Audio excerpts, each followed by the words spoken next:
Central nervous സിസ്റ്റത്തിൻ്റെ ഭാഗമായ ബ്രെയിനും അതുപോലെ ബ്രെയിനിൻ്റെ പാർട്സും നമ്മൾ പഠിച്ചു കഴിഞ്ഞു. ഇനി നമുക്ക് അടുത്തത് പഠിക്കാനുള്ളത് സ്പൈനൽ കോഡാണ്. ബ്രെയിനിൻ്റെ പാർട്സ് ഞാൻ നിങ്ങൾക്ക് പറഞ്ഞു തരുന്ന സമയത്ത് മെഡുല്ല ഒബ്ലങ്ങേറ്റ എത്തിയ സമയത്ത് ഞാൻ പറഞ്ഞിട്ടുണ്ടായിരുന്നു മെഡുല്ല ഒബ്ലങ്ങേറ്റ തുടർന്ന് പോകുന്നതാണ്, അതല്ലെങ്കിൽ മെഡുല്ല ഒബ്ലങ്ങേറ്റയോടുകൂടി ജോയിൻ ചെയ്തിട്ടാണ് എന്തുള്ളത് എന്ന്, സ്പൈനൽ കോഡ് ഉള്ളത് എന്ന്. അതുകൊണ്ട് തന്നെ സ്പൈനൽ കോഡിനെ പറ്റി ആലോചിക്കുന്ന സമയത്ത് അല്ലെങ്കിൽ അതിനെപ്പറ്റി ഒരു ക്വസ്റ്റ്യൻ വരുമ്പോൾ അതിൽ ഉൾപ്പെടുന്ന ഫസ്റ്റത്തെ പോയിന്റ് എന്ന് പറഞ്ഞാൽ ചിലപ്പോൾ ഇതായിരിക്കും. അതായത് spinal cord is the continuation of medulla oblongata. അതായത് മെഡുല്ല ഒബ്ലങ്ങേറ്റയുടെ തുടർച്ചയായിട്ടാണ് സ്പൈനൽ കോഡ് പോകുന്നത്. പക്ഷേ സ്പൈനൽ കോഡ് പഠിക്കാനായിട്ട് വളരെ ബുദ്ധിമുട്ടില്ല. നിങ്ങൾ ബ്രെയിന് പഠിച്ചിട്ടുണ്ട്, ബ്രെയിന് മനസ്സിലാക്കിയിട്ടുണ്ട് എന്നുള്ളവർക്ക് ഒരിക്കലും സ്പൈനൽ കോഡ് കഷ്ടമല്ല. അതായത് ബ്രെയിനിൻ്റെ കാര്യം നിങ്ങൾ പഠിച്ചപ്പോൾ അതിന് 3 പ്രൊട്ടക്ഷൻ ഉണ്ടായിരുന്നു. സ്കള്ളുണ്ടായിരുന്നു, 3 ലെയേർഡ് മെംബ്രെയിനായ മെനിഞ്ചസ് ഉണ്ടായിരുന്നു, മെനിഞ്ചസിനകത്ത് സെറിബ്രോ സ്പൈനൽ ഫ്ലൂയിഡ് ഉണ്ടായിരുന്നു.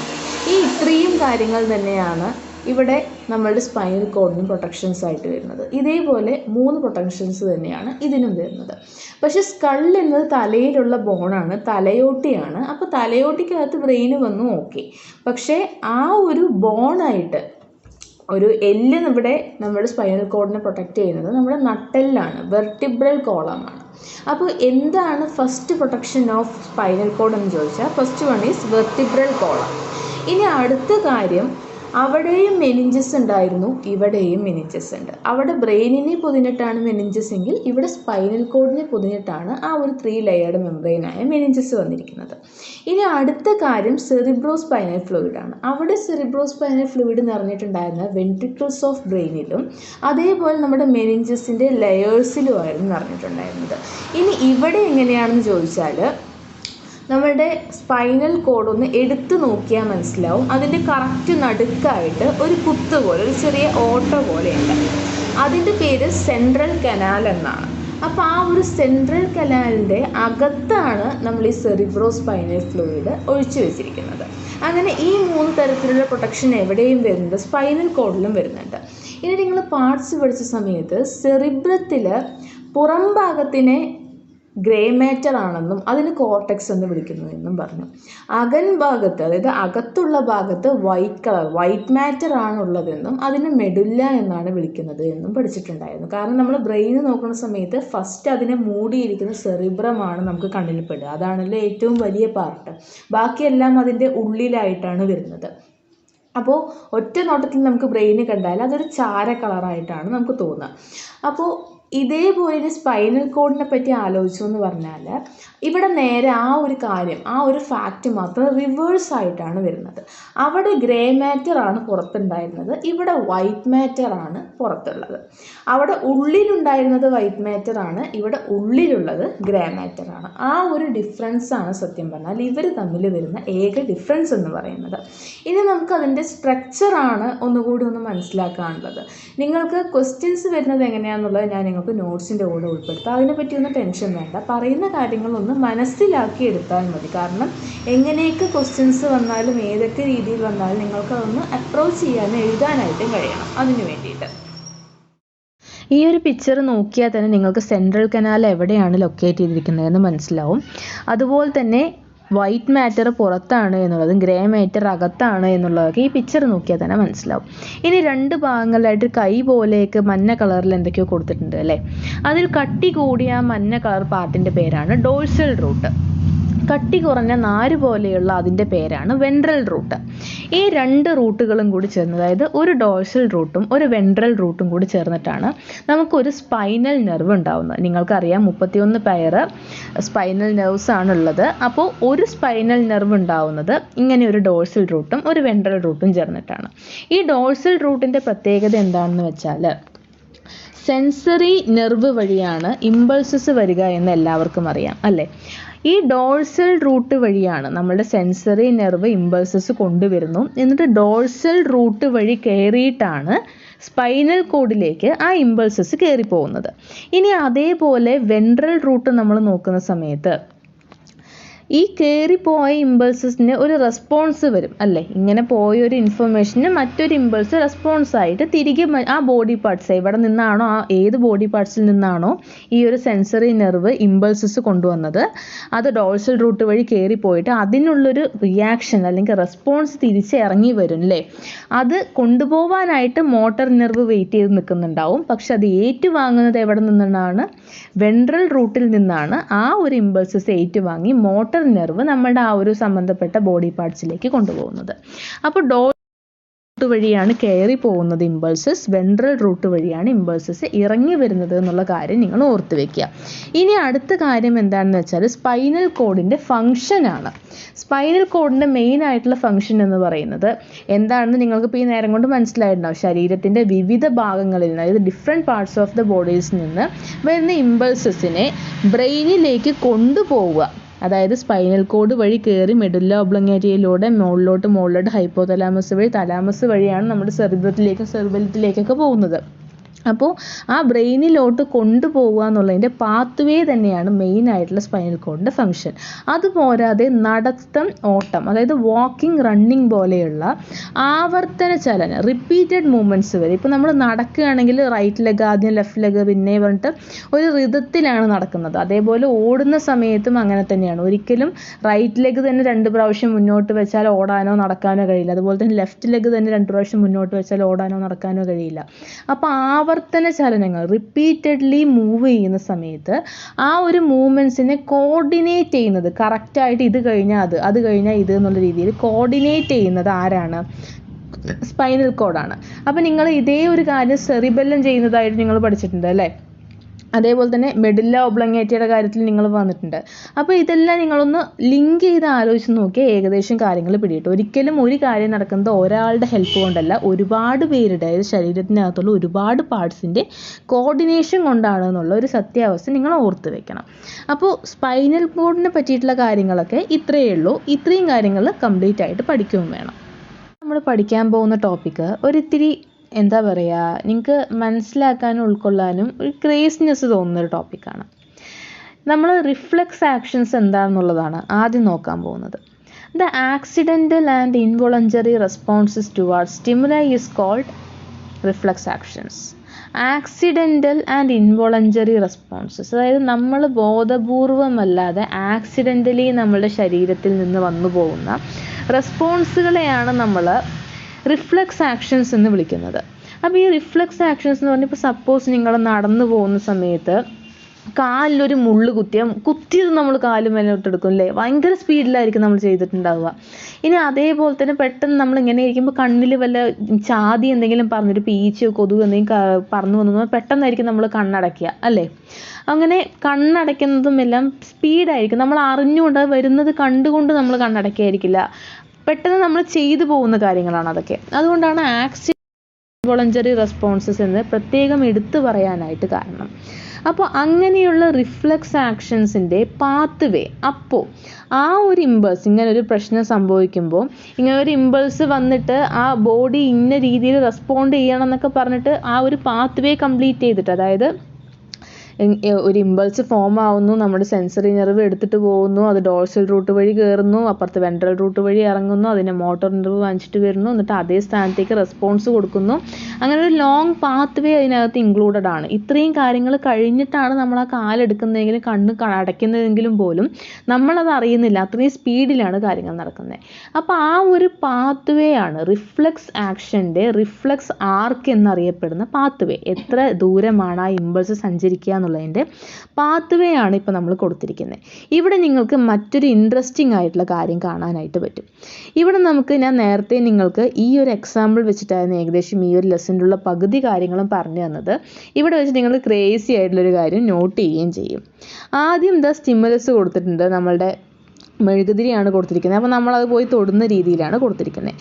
ആ തൊടുമ്പോൾ നമ്മുടെ ആ ഒരു സ്കിന്ന് തീയിലേക്ക് തട്ടുമ്പോൾ സ്കിന്നാണ് അവിടെ ഏറ്റുവാങ്ങുന്ന റിസപ്റ്റർ അല്ലേ. ആ റിസപ്റ്റർ എന്ത് ചെയ്യും? ഇമ്പൾസുകളെ ജനറേറ്റ് ചെയ്യും. അങ്ങനെ ആ ഇമ്പൾസ് ജനറേറ്റ് ചെയ്യുമ്പോൾ അത് ആരാണ് എടുത്തിട്ട് പോകുന്നത്? സെൻസറി ന്യൂറോൺ ആണ് കൊണ്ടുപോകുന്നത്. സെൻസറി നെർവിനെ തന്നെയാണ് സെൻസറി ന്യൂറോൺ ഉദ്ദേശിച്ചിരിക്കുന്നത്. അപ്പോൾ സെൻസറി ന്യൂറോൺ ആണ് അടുത്തത് കൊണ്ടുപോകുന്നത്. അത് carries impulses to the spinal cord. Spinal കോഡിലേക്കാണ് കൊണ്ടുപോകുന്നത്. ഇനി അങ്ങനെ കൊണ്ടുപോകുന്ന സമയത്ത് അവിടെ ഈ ഒരു സ്പൈനൽ കോഡിൻ്റെ ചിത്രം കൂടി കൊടുത്തിട്ടുണ്ട് അല്ലേ? അതായത് സെൻസറി ഇമ്പൾസ് ഡോഴ്സൽ റൂട്ട് വഴി കയറുന്നതായിട്ടും അതേപോലെ തന്നെ ഒരു റൗണ്ട് കംപ്ലീറ്റ് ചെയ്തിട്ട് വെൻട്രൽ റൂട്ട് വഴി ഇറങ്ങുന്നതായിട്ടും കാണിച്ചിട്ടുണ്ട്. അപ്പോൾ ഇവിടെ നിന്ന് എന്ത് മനസ്സിലാക്കണം? ഇത് ബ്രെയിനിലോട്ട് പോയിട്ടില്ല എന്ന് മനസ്സിലാക്കണം. അതായത് ആ ഒരു ഭാഗം ഒന്ന് നോക്കിക്കേ. The neuron that connects the sensory neuron and the motor neuron, interneuron എന്നാണ് ഇതിനെ പറയുന്നത്. Generate quick responses according to the sensory impulses. അതായത് ചില സാഹചര്യങ്ങളിൽ ഈ ഒരു ഇമ്പൾസിന് ബ്രെയിന് വരെ പോയിട്ട് വരാനുള്ള സമയം ഉണ്ടാവില്ല. ഇപ്പം നമുക്ക് അത്യാവശ്യം മനസ്സിലാവുന്നൊരു ടൈം ഗ്യാപ്പിലേക്ക് നിങ്ങൾക്ക് അറിയാൻ വേണ്ടി മാത്രം ഒരു ശുദ്ധ ബ്ലെൻഡറാണ് ഞാൻ ഇപ്പോൾ പറയാൻ പോകുന്നത്. പക്ഷെ നിങ്ങളത് ഉദ്ദേശിച്ച് അത് ഉപയോഗിച്ച് മനസ്സിലാക്കി നോക്കുക. അതായത് സപ്പോസ് ഇങ്ങനൊരു കാര്യം നടക്കുക, അതായത് ബ്രെയിന് വരെ ഒരു ഇമ്പൾസിന് പോയിട്ട് അവിടെ നിന്ന് റെസ്പോൺസും കൊണ്ട് തിരിച്ചു വരാൻ 5 മിനിറ്റ് എടുക്കുമെന്ന് കരുതുക. വെറും പൊട്ടത്തരമാണ്, പക്ഷെ മനസ്സിലാക്കാൻ വേണ്ടി പറയുകയാണ്. 5 മിനിറ്റ് എടുക്കുന്ന കരുതുക. അപ്പോൾ ഇങ്ങനെയുള്ളൊരു ആക്സിഡൻ്റൽ ടൈമിൽ അല്ലെങ്കിൽ ഇത്രയും അത്യാവശ്യമുള്ളൊരു സമയത്ത് ബ്രെയിന് വരെ നമുക്ക് പോയിട്ട് വരാനുള്ള സമയം പോരാ. ഈ 5 മിനിറ്റ് നമ്മുടെ കയ്യിൽ അങ്ങോട്ട് എടുക്കാനില്ല. അപ്പോൾ നമ്മൾ എന്ത് ചെയ്യുന്നറിയോ? ഈ സെൻസറി നെർവ് പോകുന്നത് ഇൻ്റർ ന്യൂറോണിലേക്ക് കണക്റ്റ് ആവും. അതായത് പെട്ടെന്ന് അത്യാവശ്യമുള്ളൊരു കാര്യത്തിനാണ് റെസ്പോൺസ് വേണ്ടതെങ്കിൽ നമ്മുടെ സ്പൈനൽ കോഡ് സ്വയം അങ്ങ് ഇന്നതുപോലെ ചെയ്താൽ മതി എന്നുള്ള പോലെ പറയും. Generate quick responses according to the sensory impulse. പെട്ടെന്ന് തന്നെ അതിന് റെസ്പോൺസ് കൊടുക്കും. കാരണം അതിനി ബ്രെയിനിലോട്ട് കടത്തി വിടുകയാണെങ്കിൽ മെഡില്ല ഒബ്ലൊംഗേറ്റ വഴി ഹൈപ്പോതലാമസ് പോയി തലാമസിലെത്തി തലാമസ് എന്നിട്ട് നോക്കുന്നത് വേണ്ടതാണോ വേണ്ടാത്തതാണോ എന്ന് എന്നിട്ടൊക്കെ അയക്കുമ്പോഴേക്കും അത്രയും ടൈം ലാഗ് വരണ്ട എന്ന് പറഞ്ഞിട്ട് ഒരു 2 മിനിറ്റിനുള്ളിൽ കാര്യം കഴിയാൻ വേണ്ടിയിട്ട് ആരെന്നെ പണി പറഞ്ഞു കൊടുക്കും? സ്പൈനൽ കോഡ് തന്നെ ഇന്ന പോലെ പ്രവർത്തിച്ചാൽ മതി എന്നുള്ള രീതിയിൽ ഒരു ഇമ്പൾസ്, അതിനൊരു റെസ്പോൺസ് ക്രിയേറ്റ് ചെയ്തിട്ട് മോട്ടോർ നെർവ് വഴി പറഞ്ഞു വിടും. അപ്പോൾ carries the information from spinal cord to related muscle. അപ്പോൾ ഏത് മസിലാണോ ഈ ഒരു കാര്യത്തിൽ റിലേറ്റ് ആയിരിക്കുന്നത് അങ്ങോട്ടാണ് ഈ റെസ്പോൺസ് പറഞ്ഞു വിടുന്നത്. റെസ്പോൺസ് പറഞ്ഞു വിട്ട ആ നിമിഷം തന്നെ സ്പോട്ടിൽ ആ റിലേറ്റഡ് മസിൽ എന്ത് ചെയ്യും? ആ റെസ്പോൺസിനനുസരിച്ച് പ്രവർത്തിക്കും. അപ്പോൾ ഇവിടുത്തെ റെസ്പോൺസ് എന്താണെന്ന് നോക്കിയേ. Withdraws the hand by the action of muscle. മസിലുകൾ പ്രവർത്തിച്ചുകൊണ്ട് ആ കൈ പിൻവലിക്കും. അതായത് പിന്നോട്ടെടുക്കുക. ആ മെഴുകുതിരിയുടെ അടുത്ത് നിന്ന്, ആ ചൂടിൽ നിന്ന് അല്ലെങ്കിൽ ആ തീയുടെ അടുത്ത് നിന്ന് കൈ പുറകോട്ട് വലിക്കുന്നതാണ് ഇവിടെ സംഭവിച്ച റെസ്പോൺസ്. അപ്പോൾ ഇവിടുത്തെ ആർക്ക് വേ, അതായത് ആ ഒരു പാത്ത് വേ എന്ന് നോക്കിക്കേ. ആദ്യം സ്റ്റിമുലസ്, അത് കഴിഞ്ഞിട്ട് റിസപ്റ്റർ അത് ഏറ്റുവാങ്ങി ഇമ്പൾസ് ഉണ്ടാക്കുന്നു. സെൻസറി ന്യൂറോൺ പ്രവർത്തിച്ചിട്ട് ഇൻ്റർ ന്യൂറോണിലേക്ക് പോകുന്നു. ഇൻ്റർ ന്യൂറോൺ എന്ത് ചെയ്യും? ബ്രെയിനിലോട്ടൊന്നും കൊടുക്കാതെ സ്വയം തീരുമാനമെടുത്ത് ഒരു റെസ്പോൺസ് ആയിട്ടുള്ള ഇമ്പൾസിന് തിരിച്ച് മോട്ടോർ ന്യൂറോണിലേക്ക് വിടുന്നു. അതിനനുസരിച്ച് ആ റിലേറ്റഡ് മസിൽ പ്രവർത്തിക്കുന്നു. ഇങ്ങനെ റിഫ്ലക്സ് ആക്ഷൻ്റെ കാര്യത്തിൽ മാത്രം, അതായത് സ്പോട്ടിൽ നമുക്ക് അധിക സമയമില്ലാതെ തീരുമാനിക്കേണ്ട കാര്യങ്ങളിൽ മാത്രം സ്പൈനൽ കോഡ് മുന്നിൽ നിന്ന് തീരുമാനങ്ങളെടുക്കും. അഥവാ സ്പൈനൽ കോഡിനകത്തുള്ള ഇൻ്റർ ന്യൂറോൺ നിന്ന് തീരുമാനങ്ങളെടുക്കും. ഇതിനെയാണ് നമ്മൾ ഒരു പക്ഷേ റിഫ്ലക്സ് ആക്ഷൻ എന്ന് പറയുന്നത്. ഈ ഒരു പാത്ത് വേ ആണ് നമ്മൾ റിഫ്ലക്സ് ആർക്ക് എന്നും പറയുന്നത്. ഇനി നിങ്ങൾക്ക് മനസ്സിലാക്കേണ്ട മറ്റൊരു കാര്യം എന്താണെന്ന് വെച്ചാൽ 2 തരത്തിലുള്ള റിഫ്ലക്സ് പ്രവർത്തനങ്ങളുണ്ട് എന്ന് വെച്ചാൽ ഒന്ന് സെറിബ്രൽ റിഫ്ലക്സും ഒന്ന് സ്പൈനൽ റിഫ്ലക്സും. ചില കാര്യങ്ങളിൽ ഇങ്ങനെയുള്ള ഈ ഒരു റിഫ്ലക്സ് ആക്ഷൻ, അതായത് ആക്സിഡൻ്റലി പ്രവർത്തിക്കുന്ന കാര്യങ്ങൾക്ക് തീരുമാനമെടുക്കുന്നത് സെറിബ്രം തന്നെയായിരിക്കും. അതായത് നമ്മളുടെ ഇമ്പൾസ് ബ്രെയിന് വരെ പോയിട്ട് ബ്രെയിനായിരിക്കും അതിന് തീരുമാനങ്ങൾ എടുക്കുന്നുണ്ടാവുക. പക്ഷെ ചില അറ്റ കൈക്കുള്ള റിഫ്ലക്സ് ആക്ഷൻസിൽ എന്ത് സംഭവിക്കും? നമ്മുടെ സ്പൈനൽ കോഡായിരിക്കും തീരുമാനങ്ങൾ എടുക്കുന്നുണ്ടാവുക. സെറിബ്രം, അതായത് നമ്മുടെ ബ്രെയിനാണ്, സ്പൈനൽ കോഡും ബ്രെയിനും കൂടി ഇതായിട്ടാണ് സ്പൈൻ എന്ന് വന്നത്, അത് പോട്ടെ. അപ്പോൾ ബ്രെയിനാണ് തീരുമാനങ്ങൾ എടുക്കുന്നതെങ്കിൽ സെറിബ്രം ആയിരിക്കും അവിടെ മെയിനായിട്ട് തീരുമാനം എടുത്തത്. അതായത് ബ്രെയിനിൻ്റെ പാർട്ടായ സെറിബ്രമാണ് ആ തീരുമാനങ്ങൾ എടുത്തിട്ടുണ്ടാവുക. അപ്പോൾ the reflex under the control of cerebrum is called cerebral reflex. ബ്രെയിനിലെ സെറിബ്രം തീരുമാനമെടുക്കുന്ന ഈ തരത്തിലുള്ള റിഫ്ലക്ഷൻ ആക്ഷൻസിനെതിരെ തീരുമാനങ്ങൾ എടുക്കുമ്പോൾ ആ ബ്രെയിനിൻ്റെ കൺട്രോളിൽ വരുന്ന ഈ റിഫ്ലക്സ് ആക്ഷൻസിനെ നമ്മൾ വിളിക്കുന്ന പേരാണ് സെറിബ്രൽ റിഫ്ലക്സ്. സ്ഥാനത്ത് സ്പൈനൽ കോഡാണ് തീരുമാനങ്ങൾ എടുക്കുന്നതെങ്കിൽ സ്പൈനൽ കോഡ് വരെ മാത്രമാണ് ഇമ്പൾസസ് പോവുക അല്ലേ. അപ്പോൾ this reflexes under the control of spinal cord is called spinal reflexes. Spinal കോഡിൻ്റെ അധീനതയിൽ വരുന്ന അല്ലെങ്കിൽ സ്പൈനൽ കോഡ് ഡിസിഷൻസ് എടുക്കുന്ന ആ റിഫ്ലെക്സ് പ്രവർത്തനങ്ങളെയാണ് നമ്മൾ സ്പൈനൽ റിഫ്ലെക്സസ് എന്ന് വിളിക്കുന്നത്. അപ്പോൾ എന്ത് റിഫ്ലെക്സ് ആക്ഷൻ ആണോ നമുക്ക് വേണ്ടത്, അതായത് എന്ത് ആക്സിഡൻ്റ് ആണ് സംഭവിച്ചത് എന്നതിനെ പൊറത്തിട്ടാണ് അല്ലെങ്കിൽ അതിനെ ബേസ് ചെയ്തിട്ടാണ് സ്പൈനൽ കോഡ് തീരുമാനം എടുക്കണോ അതോ ബ്രെയിന് തീരുമാനം എടുക്കണോ എന്നുള്ളത് നോക്കുന്നത്. അത്രയും ക്വിക്ക് ഡിസിഷൻസ് ആണ് വേണ്ടതെങ്കിൽ സ്പൈനൽ കോഡ് തീരുമാനം എടുക്കും. ഇല്ല നമുക്ക് അത്യാവശ്യം ഇത്തിരിയെങ്കിലും സമയമുണ്ട് എന്നുണ്ടെങ്കിൽ സെറിബ്രമായിരിക്കും തീരുമാനങ്ങൾ എടുക്കുക. പക്ഷേ ഇത് നിങ്ങൾ ആലോചിക്കേണ്ട മറ്റൊരു കാര്യം എന്താണെന്ന് വെച്ചാൽ, ഞാൻ 5 മിനിറ്റ് 2 മിനിറ്റ് എന്നൊക്കെ പറഞ്ഞാൽ നിങ്ങൾക്ക് മനസ്സിലാവാൻ വേണ്ടിയിട്ടാണ്. ആക്ച്വലി ഇതെല്ലാം സംഭവിക്കുന്നത് നാനോ സെക്കൻഡ്സ്, മൈക്രോ സെക്കൻഡ്സ്, പിക്കോ സെക്കൻഡ്സ് റേറ്റിലാണ് എന്നുള്ളത് ഒന്ന് ഓർത്ത് വെച്ചാൽ നന്നായിരിക്കും. ഇനി നമ്മൾ നോക്കാൻ പോകുന്നത് സിമ്പത്തറ്റിക് സിസ്റ്റവും പാരാസിമ്പത്തറ്റിക് സിസ്റ്റവുമാണ്. ഈ സിമ്പത്തറ്റിക് സിസ്റ്റം പാരാസിമ്പത്തറ്റിക് സിസ്റ്റം എന്നൊക്കെ പറയുമ്പോൾ എന്താണ് എന്നറിയണ്ടേ. സപ്പോസ് നിങ്ങളിപ്പോൾ ഒരു കാര്യം കണ്ട് പേടിച്ച് നിൽക്കുകയാണെന്ന് കരുതുക. അതായത് ഇപ്പോൾ പെട്ടെന്നൊരു ഭൂതം നിങ്ങളുടെ ഫ്രണ്ടിൽ വന്നു. അപ്പോൾ നിങ്ങൾക്ക് അനുഭവപ്പെടുന്ന നിങ്ങളുടെ ശരീരത്തിൽ വരുന്നൊരു മാറ്റങ്ങൾ. ഇനിയിപ്പോൾ ചിലപ്പോൾ നിങ്ങൾക്ക് ഏറ്റവും പേടി പട്ടിണിയായിരിക്കും. ചിലപ്പോൾ പട്ടി നിങ്ങളെ കടിക്കാൻ വേണ്ടി ഫ്രണ്ടിൽ വന്ന് ഇങ്ങനെ നിൽക്കുന്ന സമയത്ത് നിങ്ങളുടെ മനസ്സിൽ തോന്നുന്ന നിങ്ങളുടെ ശരീരത്തിൽ വരുന്ന മാറ്റങ്ങൾ. ഇനിയിപ്പോൾ അതൊന്നും ആയിരിക്കില്ല. ചിലപ്പോൾ നമ്മൾ പ്രതീക്ഷിക്കാത്ത ഒരു അപകടം നമ്മളുടെ മുന്നിൽ പെട്ടെന്ന് കാണുമ്പോൾ, ഇപ്പോൾ ആരെങ്കിലും നമുക്ക് ഇഷ്ടപ്പെട്ടവർ ആക്സിഡൻ്റായി വീഴുന്നത് കാണുമ്പോൾ അല്ലെങ്കിൽ മരിച്ചു വീഴുന്നത് കാണുമ്പോൾ, അങ്ങനെ നമ്മളെ ഇമോഷണലി തളർത്തുന്ന തരത്തിലുള്ള ഒരു എക്സ്ട്രീം ആയിട്ടുള്ള ഇമോഷൻസ് വരില്ല. അതായത് അധികമായിട്ടുള്ള പേടി വരിക, അല്ലെങ്കിൽ അധികമായിട്ടുള്ള സങ്കടം വരിക, അല്ലെങ്കിൽ അധികമായിട്ടുള്ളൊരു എക്സൈറ്റ്മെൻറ്റ് വരിക. അങ്ങനെയൊക്കെയുള്ള സമയങ്ങളിൽ നിങ്ങൾ പൊതുവേ നിങ്ങളുടെ ശരീരത്തിൽ വരുന്ന മാറ്റങ്ങൾ നോട്ട് ചെയ്തിട്ടുണ്ടാവും. ഇപ്പം നിങ്ങൾ നല്ലോണം പേടിക്കുകയാണ് അല്ലെങ്കിൽ ഷോക്കായി എന്ത് ചെയ്യണമെന്ന് അറിയാതെ നിൽക്കുമ്പോൾ നമുക്ക് പൊതുവെ അനുഭവപ്പെടുന്ന കാര്യങ്ങളുണ്ട് അല്ലേ. എന്തൊക്കെയാണ്? ഒന്ന്, ഹാർട്ട് ബീറ്റ് നമുക്ക് പുറത്ത് കേൾക്കുന്നുണ്ടാവും അല്ലേ. ഇടിക്കുകയാണെങ്കിൽ ഡ്രം ഇടിക്കുന്ന പോലെ നമുക്ക് പുറത്തേക്ക് കേൾക്കുന്ന പോലെ തോന്നുന്നുണ്ടാവും. അതേപോലെ തൊണ്ടയൊക്കെ വറ്റി നമുക്ക് സംസാരിക്കണം എന്നുണ്ടെങ്കിൽ കൂടിയിട്ട് ഒന്നും അങ്ങോട്ട് പുറത്ത് വരില്ല. ഇതൊക്കെയായിരിക്കും. അതേപോലെ നമുക്ക് ശ്വാസം എടുക്കണം എന്നുണ്ടാവും. ഇങ്ങനെ വലിച്ചു നിർത്തിയിട്ടുണ്ടെങ്കിൽ നമുക്ക് ശ്വാസം തികയാത്ത പോലെ ഉണ്ടാവും. എത്ര തന്നെ നമ്മൾ ഉള്ളിലേക്ക് എടുത്താലും നമുക്കത് തികയില്ല. അങ്ങനെ ഒരുപാട് കാര്യങ്ങൾ നിങ്ങൾ ആ നേരം കൊണ്ട് ഫീൽ ചെയ്തിട്ടുണ്ടാവും. ഇനി നിങ്ങൾ എക്സ്ട്രീമായിട്ട് പേടിച്ച സിറ്റുവേഷൻ ആണെങ്കിൽ ചിലപ്പോൾ അതിന് നടുവിൽ കൂടെ കുറച്ച് പേരൊക്കെ ഒന്നിന് പോയിട്ടും ഉണ്ടാവും, പറയാൻ പറ്റില്ല. ആ ഒരു പേടി കാരണം അല്ലേ. കാരണം നിങ്ങൾക്കത് കൺട്രോളബിൾ ആയിരിക്കില്ല. ആ സമയത്ത് അറിയാതെ തന്നെ യൂറിനേറ്റ് ചെയ്ത് പോകും. അങ്ങനെ ഒരുപാട് കാര്യങ്ങളുണ്ട് അല്ലേ. അതിനെയൊക്കെയാണ് നമ്മൾ ഈ സിമ്പത്തറ്റിക് വ്യവസ്ഥയിൽ ഉൾപ്പെടുത്തുന്നത്. അത് നിങ്ങൾ അറിഞ്ഞുകൊണ്ട് ചെയ്യുന്ന കാര്യമല്ല. നിങ്ങളുടെ ബോഡിയിൽ വരുന്ന ആ മാറ്റങ്ങളെല്ലാം തന്നെ അൺകോൺഷ്യസ്ലി വരുന്ന മാറ്റങ്ങളാണ്. അതിനെയൊക്കെയാണ് നമ്മൾ സിമ്പത്തറ്റിക് വ്യവസ്ഥയിൽ ഉൾക്കൊള്ളിച്ചിരിക്കുന്നത്. ഈ സിമ്പത്തറ്റിക് വ്യവസ്ഥ എന്നുള്ളതിൽ മറക്കാതിരിക്കാൻ നിങ്ങൾ എന്ത് ചെയ്താൽ മതി? ഒരാൾക്ക് നമ്മളെ കാണുമ്പോൾ സിമ്പതി തോന്നുന്ന അവസ്ഥയിൽ നമ്മൾ എപ്പോഴാണോ നിൽക്കുന്നത് അതാണ് സിമ്പത്തറ്റിക് സിസ്റ്റം. അതിനെയാണ് സിമ്പത്തറ്റിക് സിസ്റ്റം എന്ന് പറയുന്നത്. അപ്പോൾ ആ സിമ്പത്തറ്റിക് സിസ്റ്റത്തിൽ നമ്മുടെ ബോഡീസിൽ എന്തൊക്കെ ചേഞ്ച് വരുന്നു എന്നുള്ളതാണ് നമ്മൾ അടുത്തത് നോക്കാൻ പോകുന്നത്. എപ്പോഴും നിങ്ങൾ മേലെ തൊട്ട് ആലോചിച്ച് നോക്കുക. നമുക്ക് കണ്ണിൽ നിന്ന് തുടങ്ങാം. അങ്ങനെ മെല്ലെ മെല്ലെ മെല്ലെ മെല്ലെ താഴേക്ക് വരുമ്പോൾ നിങ്ങൾക്ക് ഒരു പാർട്സും വിട്ടുപോവില്ല. അതാണ് അതിൻ്റെ മെയിനായിട്ടുള്ള കാര്യം. കാരണം നിങ്ങൾ നോക്കുമ്പോൾ അതിൻ്റെ 9 പോയിൻ്റ് എന്നൊക്കെ തോന്നും. പക്ഷെ 9 പോയിൻറ്റും വലിയ കാര്യമല്ല. നിങ്ങൾ ആ ഓർഡറിൽ നിങ്ങളുടെ ശരീരം വെച്ച് തന്നെ ആലോചിച്ച് നോക്കിയാൽ നിങ്ങൾക്ക് കിട്ടാവുന്ന പോയിൻറ്റ്സാണ് അതൊക്കെ. ആദ്യം വരുന്ന മാറ്റം കണ്ണിനാണ്. നിങ്ങളൊരു പക്ഷേ അത് അറിയുന്നുണ്ടാവില്ല. കാരണം നിങ്ങളെ കാണുന്നത് മറ്റൊരാളല്ലേ. നിങ്ങൾക്ക് വരുന്ന ആ മാറ്റം ചിലപ്പോൾ നിങ്ങൾ അറിയുന്നുണ്ടാവില്ല. നിങ്ങളുടെ കണ്ണിനകത്ത് പ്യൂപ്പിൾ പറഞ്ഞൊരു സംഭവം, നിങ്ങൾ കൃഷ്ണമണി എന്നൊക്കെ പറയില്ലേ. ഈ കൃഷ്ണമണി ഒന്ന് നേരെ നോക്കിയെന്ന് പറഞ്ഞാൽ അതിനകത്ത് കുഞ്ഞൊരു വട്ടം വേറെയും കാണാൻ പറ്റും. കൃഷ്ണമണി സംബന്ധിച്ച് ഫുള്ളായിട്ട് ബ്ലാക്ക് കളറായിട്ടുള്ളത്. പക്ഷേ അതിനകത്തും ഒരു കുഞ്ഞു വട്ടമുണ്ട്, ഒരു നല്ല ഡാർക്ക് കളറായിട്ടുള്ളൊരു ബ്ലാക്ക് കളർ വട്ടമുണ്ട്. പൊതുവേ പൂച്ചക്കണ്ണുള്ളവർക്കാണ് നമുക്കത് പെട്ടെന്ന് നോക്കി കാണാനായിട്ട് പറ്റുക. അപ്പോൾ അങ്ങനെ വല്ല പൂച്ചക്കണ്ണുകാരുണ്ടെങ്കിൽ നിങ്ങളൊന്ന് പെട്ടെന്ന് നോക്കുക. അല്ലെങ്കിൽ ഞാൻ അവിടെ ഒരു പിക്ചർ കൊടുത്തിട്ടുണ്ടെങ്കിൽ അതൊന്ന് നോക്കിയാൽ മതി.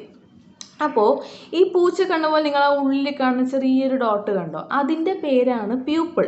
കൃഷ്ണമണിയല്ല നമ്മൾ പ്യൂപ്പിൾ എന്ന് വിളിക്കുന്നതെന്ന് മനസ്സിലാക്കട്ടോ. അപ്പോൾ ആ ഒരു പ്യൂപ്പിൾ കണ്ടോ, ആ പ്യൂപ്പിൾ ഇങ്ങനെ വലുതായി വരും, നല്ല വലുപ്പത്തിൽ വരും. നിങ്ങളിങ്ങനെ നോക്കുകയാണ്. അതായത് ആ കാര്യം അത്രയും എക്സ്ട്രീമായിട്ട് നോക്കുമ്പോൾ നിങ്ങളുടെ കൃഷ്ണമണിക്കകത്തുള്ള ആ പ്യൂപ്പിൾ ഇങ്ങനെ ഡയലേറ്റ് ആവും, അതായത് വികസിച്ച് വരും. അതാണ് കണ്ണിൽ വരുന്ന മാറ്റം. ഇനി നേരെ താഴോട്ട് വരികയാണ്. ബ്രീത്തിങ്ങിൻ്റെ കാര്യത്തിൽ നമുക്ക് വേറെ ഉൾപ്പെടുത്താറുണ്ട്. അപ്പോൾ നമ്മൾ നേരെ സലൈവയിലേക്കാണ് വരുന്നത്. അതായത് തൊണ്ട വറ്റുന്നത് പോലെ നമുക്ക് തോന്നുന്നത് എന്താ, സലൈവ ഇല്ലാതാവുന്നതുകൊണ്ടാണ്, തുപ്പൽ, അതിനെയാണ് സലൈവ എന്ന് പറയുന്നത്. അപ്പോൾ സലൈവ അങ്ങനെ ഡ്രൈഡ് ഔട്ടായി പോവുകയാണ്, നിങ്ങൾക്ക് സലൈവ ഡിക്രീസ് ആവും, തീരെ ഇല്ലാത്ത പോലെ ആവും. അപ്പോൾ സലൈവ ഡിക്രീസസ്, അതാണ് അടുത്ത കാര്യം. ഇനി താഴോട്ട് ഇറങ്ങുന്ന സമയത്ത് നിങ്ങൾ ശ്വാസം എടുക്കുന്ന ആവരുത്, തൊണ്ട നിങ്ങൾ വലിച്ചു പിടിച്ചിട്ടുണ്ടാവും, ശ്വാസം ഇങ്ങനെ നിറച്ച് പിടിച്ചിട്ടുണ്ടാവും, പക്ഷെ നിങ്ങൾക്ക് തികയില്ല. അതുകൊണ്ട് തന്നെ നിങ്ങളുടെ ട്രക്കിയ എക്സ്പാൻഡ് ചെയ്യും. എത്രത്തോളം ശ്വാസം അതിനകത്തേക്ക് എടുക്കാൻ പറ്റുമോ അത്രയും അത് എടുക്കും. ട്രക്കിയാണ് നിങ്ങളുടെ വിൻഡ് പൈപ്പ് എന്നുള്ളതൊക്കെ നിങ്ങൾ കുട്ടിയാകുമ്പോൾ തന്നെ പഠിച്ച കാര്യമാണ്. ഇനി ഓർമ്മയില്ലെങ്കിൽ മനസ്സിലാക്കി വയ്ക്കുക. നമുക്ക് 2 തരത്തിലുള്ള പൈപ്പുകളാണുള്ളത്. ഒന്ന് ട്രക്കിയയും ഒന്ന് ഈസോഫാഗസും. ഒന്നിനെ നമ്മൾ വിൻഡ് പൈപ്പ് എന്നും വിളിക്കും, അടുത്തതിനെ നമ്മൾ ഫുഡ് പൈപ്പ് എന്നും വിളിക്കും. ഫുഡ് പോകുന്ന പൈപ്പ് ഒന്നാണ്, ഈസോഫാഗസ് വഴിയാണ് നമ്മുടെ ഫുഡ് പോവുക. അതേ സ്ഥാനത്ത് നമ്മൾ ശ്വസിക്കുന്ന സമയത്ത് ആ എയർ പോകുന്നത് ഏത് വഴിയാണ്, നമ്മളുടെ ട്രക്കിയ വഴിയാണ്. നിങ്ങൾ ശ്രദ്ധിച്ചിട്ടുണ്ടോ എന്ന് എനിക്കറിയില്ല, നിങ്ങളൊരു ഭക്ഷണം കഴിക്കുകയാണെങ്കിൽ ഭക്ഷണം വിഴുങ്ങുന്ന സമയത്ത് ഒരിക്കലും നിങ്ങൾക്ക് ശ്വാസം എടുക്കാൻ കഴിയില്ല. നിങ്ങൾ ഭക്ഷണം വിഴുങ്ങുമ്പോൾ നിങ്ങൾക്ക് ശ്വാസം എടുക്കാൻ കഴിയില്ല. ചവയ്ക്കുന്ന സമയത്തൊക്കെ ഓക്കെയാണ്, നിങ്ങൾക്ക് ശ്വാസം എടുക്കാൻ പറ്റും. എപ്പോഴാണോ നിങ്ങളത് വിഴുങ്ങുന്നത് ആ സമയത്ത് നിങ്ങൾ ശ്വസിക്കില്ല. എന്തുകൊണ്ടാണെന്ന് വെച്ചാൽ വിൻഡ് പൈപ്പും ഈസോഫാഗസും തമ്മിൽ കമ്പൈൻ ആവാതിരിക്കാൻ വേണ്ടിയിട്ടാണ്. അതായത് ഈ വിക്സിൻ്റെ പരസ്യത്തിൽ നിങ്ങൾ ഒരു സാധനം ഇങ്ങനെ തൊണ്ടയിൽ പിടിച്ച് കളിച്ച് തൂങ്ങുന്നതായിട്ട് നമ്മൾ കാണാറില്ലേ, അതിൻ്റെ പേര് ഓവ്യൂള എന്നാണ്. ആ ഓവ്യൂള പോയിട്ട് നമ്മൾ ശ്വസിക്കുകയാണെങ്കിൽ ഈസോഫാഗസിനെ അടച്ചു വയ്ക്കും, കാരണം എയർ വയറ്റിലോട്ട് കയറി പോകാതിരിക്കാൻ വേണ്ടിയിട്ട്. ഇനി അതേ സ്ഥാനത്ത് വിൻഡ് പൈപ്പ്, അതായത് നമ്മൾ കഴിക്കുകയാണ് ചെയ്യുന്നതെങ്കിൽ വിൻഡ് പൈപ്പിനെ വന്ന് അടച്ചു വയ്ക്കും. എന്തിനു വേണ്ടിയിട്ടാണ്, ഈസോഫാഗസ് വഴി തന്നെ ഫുഡ് ഇറങ്ങി പോകാൻ വേണ്ടിയിട്ട്. അപ്പോൾ ആ ഒരു കാര്യം സംഭവിക്കുന്നത് എന്താണെന്ന് വെച്ചാൽ നമ്മളുടെ വിൻഡ് പൈപ്പ് വഴി എങ്ങാനും ഫുഡ് ഇറങ്ങിപ്പോയി എന്ന് പറയുമ്പോഴാണ് നമുക്ക് ഈ തരിപ്പി കയറിയ പോലെ തോന്നി, ഇങ്ങനെ കുരയ്ക്കാനുള്ളൊരു ഇതൊക്കെ വരില്ലേ, ആ കുരച്ചിട്ട് അതിനകത്തേക്ക് പെട്ട ഫുഡിന് നമ്മളത് പുറത്തേക്ക് കളയുകയാണ്, അതാണ് അവിടെ സംഭവിക്കുന്നത്. അപ്പോൾ ആ ഒരു വിൻഡ് പൈപ്പ് കൂടി നിങ്ങൾക്ക് ഈ ഭാഗത്തായിട്ട് വരും, അത് എക്സ്പാൻഡ് ചെയ്യും. ആ വിൻഡ് പൈപ്പിൻ്റെ പേരാണ് ട്രക്കിയ. ആ ട്രക്കിയ എക്സ്പാൻഡ് ചെയ്യും. എന്തിനു വേണ്ടിയിട്ടാണ്, അത്രയും മാക്സിമം ശ്വാസം നിങ്ങൾക്ക് ഉള്ളിലോട്ട് എടുക്കാൻ വേണ്ടിയിട്ട്. ഇനി അടുത്ത കാര്യം നോക്കിയാൽ ഇവിടെ എത്തിയില്ലേ, ഹാർട്ട് ബീറ്റ്, എൻ്റെ അമ്മോ ഭയങ്കര കൂടുതലായിരിക്കും. ലാപ്ടോപ്പ് പറഞ്ഞ് ഇടിച്ചുകൊണ്ടേയിരിക്കും. 72 പ്രാവശ്യമൊന്നും ആയിരിക്കില്ല മിനിറ്റിൽ ഇടിച്ചിട്ടുണ്ടാവും, 150 ചിലപ്പോൾ തികച്ചിട്ടുണ്ടാവും. അപ്പോൾ ഹാർട്ട് ബീറ്റ് എന്താവും, ഇൻക്രീസ് ആവും. അവിടെ നിന്ന് നേരെ താഴെ വന്ന് നമ്മുടെ സ്റ്റൊമക്കിലേക്ക് എത്തി, അല്ലേ, വയറിൻ്റെ ഭാഗത്തേക്ക് എത്തി. വയറിൽ പൊതുവെ എന്താ നടക്കുന്നുണ്ടാവും, നമ്മൾ കഴിച്ചു വെച്ച ഫുഡിൻ്റെ ഡൈജഷൻ പ്രവൃത്തികളായിരിക്കും ആ സമയത്ത് നടക്കുന്നുണ്ടാവുക. നിങ്ങൾ ഇങ്ങനൊരു ഷോക്കിലോ അല്ലെങ്കിൽ സാഡായിട്ടുള്ള അവസ്ഥയിലോ ആണെങ്കിൽ നിങ്ങൾക്ക് ഫുഡ് കഴിക്കാനുള്ള ടെംപ്റ്റേഷൻ ഉണ്ടാവില്ല, അല്ലേ? എന്തുകൊണ്ടാണ്, നിങ്ങളുടെ ശരീരം ഡൈജഷൻ പ്രോസസ്സ് സ്റ്റോപ്പ് ചെയ്ത് വെച്ചിരിക്കുകയാണ്. എവിടെ വരെയാണോ അത് ചെയ്ത് വെച്ചത് ആ ഭാഗത്ത് വെച്ച് അത് സ്റ്റോപ്പ് ആവും. പിന്നെ നിങ്ങൾക്ക് ഡൈജഷൻ പ്രോസസ്സ് ഭയങ്കര സ്ലോ ആയിരിക്കും. അതുകൊണ്ട് തന്നെ എന്താ, വയറ്റിൻ്റെ ഭാഗം എത്തുന്ന സമയത്ത് വയറ്റിലുള്ള ഡൈജഷൻ പ്രോസസ്സ് സ്ലോ ആവും. ഇനി അടുത്തത് ഒന്ന് ആലോചിക്കുക, സൗണ്ട് അല്ലേ, ലോക്ക്ഡൗൺ കഴിഞ്ഞതോടുകൂടി നിറയെ വാഹനങ്ങൾ അങ്ങോട്ടും ഇങ്ങോട്ടും പോവുകയാണ്. അപ്പോൾ അതിൻ്റെയൊക്കെ സൗണ്ടിൽ വരുന്നുണ്ടാവും, സോറി. ഓക്കെ, നമ്മളെവിടെ നിർത്തിയത്, സ്റ്റൊമക്കിൻ്റെ കാര്യത്തിലല്ലേ. ഇനി സ്റ്റൊമക്കിലത്തെ ഫുഡ് അടുത്ത സ്റ്റേജായിട്ട് എങ്ങോട്ടാണ് ഇറങ്ങിപ്പോവുക, അതായത് അതിനുള്ളിലുള്ള ഡൈജഷൻ കംപ്ലീറ്റ് ആക്കിയാൽ അടുത്ത സ്റ്റേജായിട്ട് ഇൻറ്റസ്റ്റൈനിലേക്കാണ് കയറിപ്പോവുക, അല്ലേ? അപ്പോൾ കുറച്ച് ഫുഡ് നമ്മുടെ സ്റ്റൊമക്കിനകത്ത് നിൽക്കുന്നുണ്ടാവും, അത് റെഡിയായ ഫുഡ് അത് കഴിഞ്ഞിട്ട് നേരെ ഇൻറ്റസ്റ്റൈനിലോട്ട് കയറിപ്പോയിട്ടുണ്ട്. അപ്പോൾ 2 ഭാഗത്തും എന്താണ്, ഒരേപോലെ പ്രവൃത്തികൾ നടന്നുകൊണ്ടിരിക്കുകയാണ്. ഈ പമ്പ് ചെയ്ത് കൊടുക്കുന്ന പോലെ ഓരോന്ന് കറക്റ്റായിട്ടാണ് ആ ഇത്രയും ഭാഗം ഫുഡ് പമ്പ് ചെയ്ത് കൊടുക്കുക, അല്ലാതെ ഒരുമിച്ച് അങ്ങനെ അങ്ങോട്ട് ഇൻറ്റസ്റ്റൈനിലേക്ക് നമുക്ക് തള്ളിവിടാൻ പറ്റില്ല. അപ്പോൾ ഇൻറ്റസ്റ്റൈനിലും ഇതുപോലെ ഫുഡ് നടക്കുന്നുണ്ടാവും. നിങ്ങൾ ഇവിടെ വെച്ച് മറ്റൊരു കാര്യം ഓർക്കുക, നമ്മൾ ഫുഡ് ഇങ്ങനെ കഴിക്കുന്ന സമയത്ത് ആ ഫുഡ് പൈപ്പ് വഴി നമ്മുടെ ഈസോഫാഗസ് വഴി താഴോട്ട് ഇറങ്ങിപ്പോകുന്ന ആ ഒരു പ്രവൃത്തിയെ നമ്മൾ പെരിസ്റ്റാൾസിസ് എന്നാണ് വിളിക്കുക. കാരണം എന്താണെന്ന് വെച്ചാൽ ഇങ്ങനെ നീളത്തിലൊരു ട്യൂബാണ് നിങ്ങളുടെ ഈസോഫാഗസ് എന്ന് വിചാരിക്കുക. നിങ്ങൾ ഇത്രയും ഭക്ഷണമാണ് കഴിച്ചത്, അപ്പോൾ അവിടെ നിന്ന് ഒരു അറ്റത്ത് നിന്ന് ഒരു ഉണ്ട ഇങ്ങനെ ഇറങ്ങിപ്പോകുന്ന പോലെ ആലോചിക്കുക. അപ്പോൾ ഇവിടെയാണ് ഉണ്ട നിൽക്കണമെങ്കിൽ ഇങ്ങനെയും ബാക്കി ഇങ്ങനെയും, അത് കഴിഞ്ഞിട്ട് വീണ്ടും അതിൽ നിന്ന് ഇത്രയും കൂടി താഴോട്ട് ഇറങ്ങുമ്പോൾ ആ ട്യൂബ് മേലെ വരെ ഇങ്ങനെ, ആ കഴിച്ച ഭാഗം മാത്രം ഇങ്ങനെ ഒരു റൗണ്ടായിട്ടാണ് ഇങ്ങനെ മെല്ലെ മെല്ലെയാണ് ഇറങ്ങിപ്പോവുക. അപ്പോൾ അത് കാണാൻ ഒരു വേവ് ലൈക്കായിട്ടാണ് നമുക്ക് തോന്നുന്നത്, ഒരു അല പോകുന്നത് പോലെയാണ് ആ ഫുഡ് നിങ്ങളുടെ പൈപ്പിലൂടെ ഇറങ്ങിപ്പോവുക. അപ്പോൾ അതുകൊണ്ട് തന്നെ അതിനെ വിളിക്കുന്ന പേരാണ് പെരിസ്റ്റാൾസിസ് എന്നുള്ളത്. നിങ്ങളുടെ ഇൻറ്റസ്റ്റൈനും ഒരു കുഴലാണ്, അല്ലെങ്കിൽ ഇങ്ങനെ ചുറ്റി വെച്ചിട്ടുള്ള ഒരു കുഴലാണെന്ന് ഓർക്കുക. അപ്പോൾ ആ കുഴൽ വഴിയും നമ്മുടെ ഈ ഫുഡ് ഇങ്ങനെ നീങ്ങുന്ന സമയത്ത് ഒരല പോകുന്ന പോലെയാണ് നമുക്ക് തോന്നുന്നത്. അതുകൊണ്ട് തന്നെ അതിനകത്തുള്ള ആ ഒരു പ്രോസസ്സിനെയും നമ്മൾ പെരിസ്റ്റാൾസിസ് എന്നാണ് വിളിക്കുക. അപ്പോൾ food movement in oesophagus and intestine is known as peristalsis. അങ്ങനെ ഇൻറ്റസ്റ്റൈനിൽ നടക്കുന്ന ആ ഒരു പ്രോസസ്സും നമ്മളുടെ പെരിസ്റ്റാൾസിസ് എന്ന പ്രോസസ്സും എന്തായിരിക്കും? സ്ലോ ഡൗൺ ആവും. അപ്പോൾ അത് മെല്ലെ ആയിരിക്കും പിന്നീട് പോകും. അതായത് നമ്മളുടെ നെക്സ്റ്റ് സ്റ്റേജ് ഓഫ് ഡൈജഷനാണ്. ഡൈജഷൻ്റെ ഫസ്റ്റ് സ്റ്റേജ് നമ്മൾ ഫുഡ് കഴിക്കുക, സെക്കൻഡ് സ്റ്റേജ് സ്റ്റൊമക്കിലാണ്, തേർഡ് സ്റ്റേജാണ് ഇൻറ്റസ്റ്റൈൻ. ആ ഒരു തേർഡ് സ്റ്റേജ് എന്താണ്? മെല്ലെയാണ് പോവുള്ളൂ. Peristalsis in intestines slows down. അതെല്ലാം എന്താണ്? കുറഞ്ഞു പോകും. ആ ഒരു ടൈമും കാര്യങ്ങളും എല്ലാം കുറഞ്ഞു പോകും. ഇനി നമ്മൾ നേരെ താഴെ എത്തിയാൽ യൂറിനറി ബ്ലാഡർ എത്തിയില്ലേ? നമ്മളുടെ മൂത്രം സേവ് ചെയ്ത് വെക്കുന്ന, യൂറിൻ സേവ് ചെയ്ത് വെക്കുന്ന സ്ഥലമാണ് യൂറിനറി ബ്ലാഡർ. പക്ഷെ അതിൽ കൊടുത്തിട്ടുണ്ടാവുന്ന ആ ഒരു സെൻറ്റൻസ് നിങ്ങളെ ചിലപ്പോൾ കൺഫ്യൂഷൻ ആക്കും. റീഗെയിൻ ഇറ്റ്സ് ഒറിജിനൽ സൈസ് എന്നാണ് കൊടുക്കുന്നത്. അതായത് ആ ഒരു യൂറിനറി ബ്ലാഡർ, നിങ്ങളുടെ ആ ഒരു യൂറിനറി ബ്ലാഡറിൻ്റെ ഒറിജിനൽ സൈസ് എന്താണോ അതിലോട്ട് വരുന്നത്. അപ്പോൾ അതെന്ത് പോയിൻ്റാണ് ചിലപ്പോൾ നിങ്ങൾക്ക് മനസ്സിലായിട്ടുണ്ടാവില്ല. പിള്ളേരെ ഒന്ന് ആലോചിച്ച് നോക്ക്. നിങ്ങളുടെ യൂറിനറി ബ്ലാഡർ എന്ന് പറഞ്ഞാൽ ഇങ്ങനെ വരുന്ന വെള്ളം മുഴുവൻ, ആ ഒരു യൂറിൻ മുഴുവൻ സേവ് ചെയ്ത് വികസിച്ച് വരികയാണ്. അപ്പോൾ അതിൻ്റെ മാക്സിമം ലിമിറ്റ് എത്തുമ്പോൾ അതാണ്, ആ മാക്സിമം ലിമിറ്റാണ് അതിൻ്റെ ഒറിജിനൽ സൈസ് അല്ലേ? അങ്ങനെ മാക്സിമം ലിമിറ്റ് എത്തുമ്പോഴാണ് നിങ്ങൾക്ക് എന്തിനുള്ള ടെംപ്റ്റേഷൻ തോന്നുന്നത്? യൂറിൻ ചെയ്യാനുള്ള, അല്ലെങ്കിൽ യൂറിൻ പുറത്തേക്ക് കളയാനുള്ള ടെംപ്റ്റേഷൻ തോന്നുന്നത് ആ സമയത്താണ്. അപ്പോൾ ചുരുങ്ങിയിരിക്കുന്ന സാധനം ആ യൂറിൻ കയറുന്തോറും വികസിച്ച് ഈ ഒരു രീതിക്കാണ് വരിക. അപ്പോൾ എത്രത്തോളം അതിൻ്റെ മാക്സിമം വികസിക്കാൻ പറ്റുമോ അതാണ് അതിൻ്റെ ഒറിജിനൽ സൈസ്.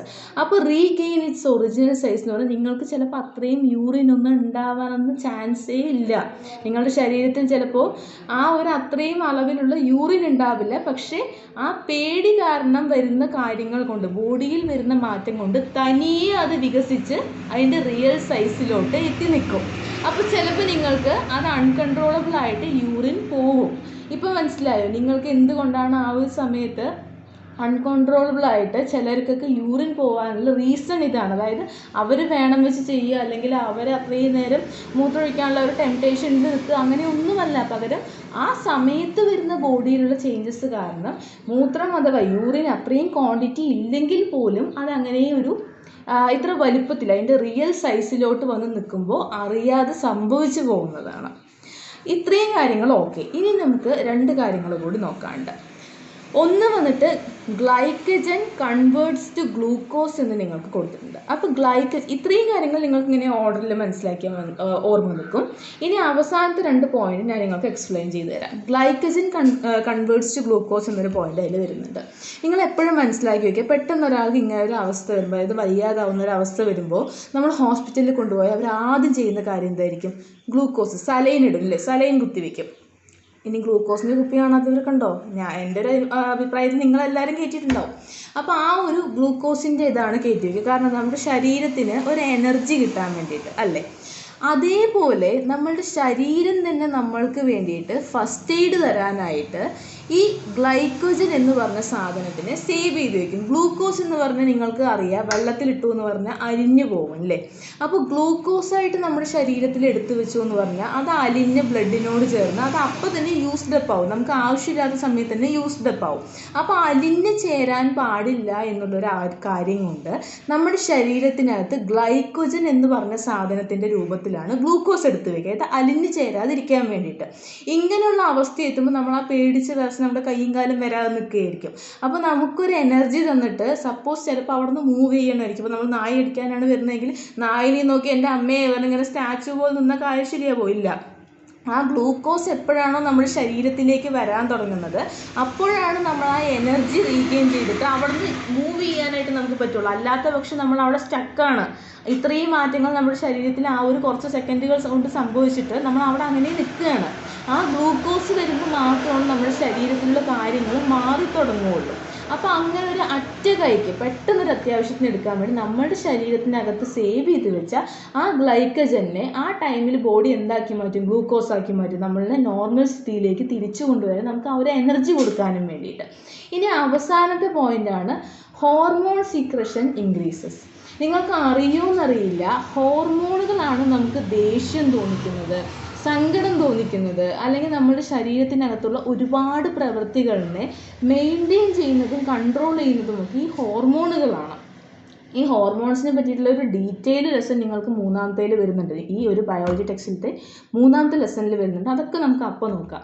അപ്പോൾ ആ ഒരു പേടി അപ്പോൾ കൂടുതലായിരിക്കും, എക്സൈറ്റ്മെൻറ്റ് അപ്പോൾ കൂടുതലായിരിക്കും. അപ്പോൾ നിങ്ങൾക്ക് ആ ഒരു തരത്തിലുള്ള ആ ഒരു ഫീലിങ്സ് തോന്നിപ്പിക്കുന്ന ഹോർമോണുകൾ, അതിൻ്റെ ഒപ്പത്തിനൊപ്പം തന്നെ ആ സ്പോട്ടിൽ തന്നെ ധൈര്യം വരാനുള്ള ഹോർമോണുകൾ എന്താണ്, ഒരേപോലെ സീക്രഷൻ ചെയ്യപ്പെടും.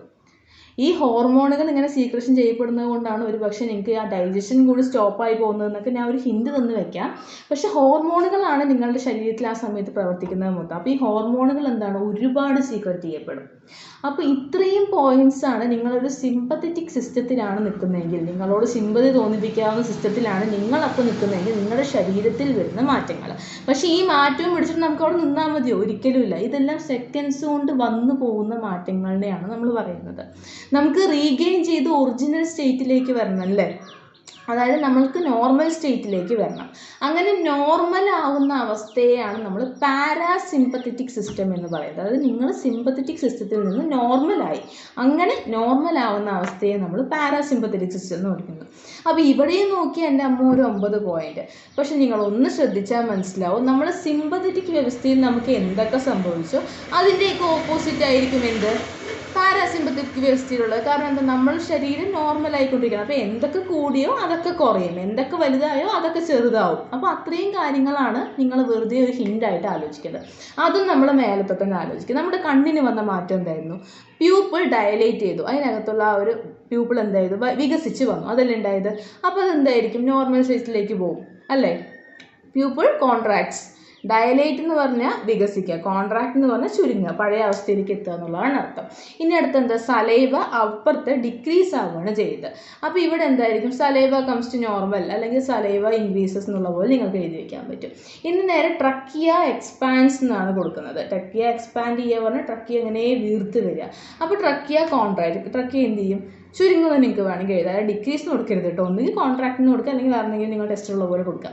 അപ്പോൾ ചുരുങ്ങും എന്നുള്ള അവസ്ഥയിൽ കൊടുക്കുക. ഹാർട്ട് ബീറ്റ് ഇൻക്രീസായി, ഇവിടെയാണ് എൻ്റെ മക്കളെ നിങ്ങൾ പൊട്ടത്തരം ചെയ്യാൻ പാടില്ലാത്തത്. ഹാർട്ട് ബീറ്റ് ഇൻക്രീസ് ആയതിന് നിങ്ങൾ ഇപ്പുറത്ത് എന്ത് കൊടുക്കണം, ഹാർട്ട് ബീറ്റ് ബിക്കംസ് നോർമൽ എന്ന് കൊടുക്കണം. അതല്ലാതെ ഹാർട്ട് ബീറ്റ് ഡിക്രീസസ് എന്ന് പറഞ്ഞാൽ നിങ്ങൾക്ക് കുഴപ്പമുണ്ടെന്ന് അർത്ഥം. എപ്പോഴും നിങ്ങളുടെ നോർമൽ ആയിട്ടുള്ള ഹാർട്ട് ബീറ്റ് റേഞ്ച് 72 ടൈംസ് അടിക്കണം ഒരു മിനിറ്റിൽ എന്നുള്ളതാണ്.